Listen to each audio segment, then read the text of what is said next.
Olá, eu me chamo Douglas Fabiano Costa de Lima e, juntamente com os meus colegas, sob orientação da professora doutora Juliana do Vale, vamos apresentar o estudo intitulado como Screening de fungos Basidium micetus com capacidade de crescimento em resíduos queratinosos.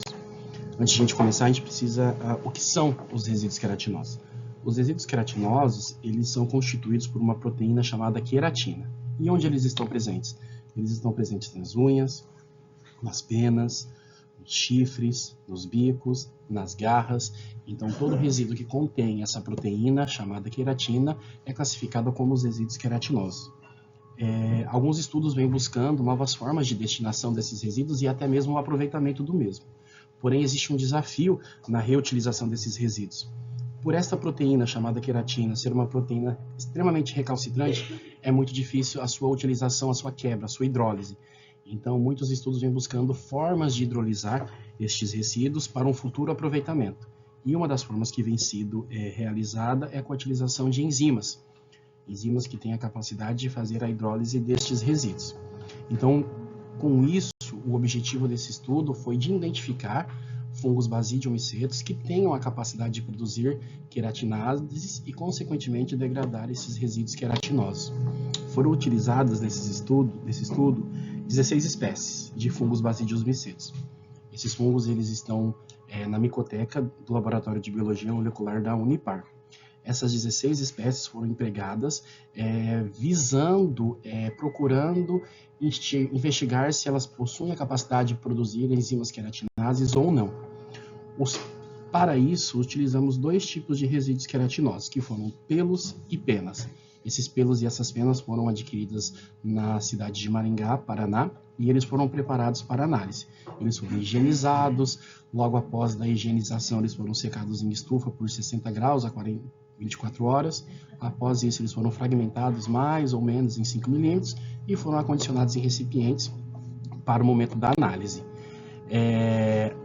Os fungos eles foram inoculados com todos esses componentes e, além desses componentes, foi adicionado junto ao meio 10 gramas de resíduos queratinosos, ou seja, no meio foi adicionado uma parte de resíduo de pela e uma parte de resíduo de pena. Após isso, eles ficaram incubados a 28 graus Celsius e o crescimento do fungo ele foi medido, o crescimento radial foi monitorado até que o primeiro fungo chegasse à borda da placa de Petri.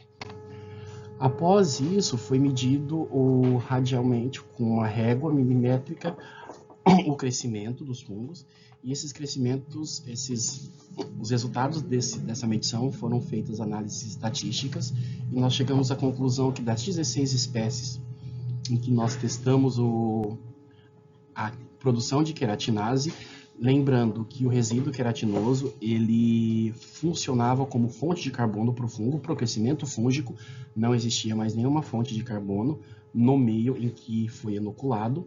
Nós encontramos que 4 espécies apresentaram um maior crescimento nesse meio contendo resíduo queratinoso. As espécies que se destacaram foram a Ganoderma lucidum, a Ganoderma spitatum, o Lentinus berteroi e o Pleurotus de Jamor. Aqui são os resultados das análises estatísticas. Se nós observarmos, os pelos obtiveram maior crescimento do que o resíduo contendo penas.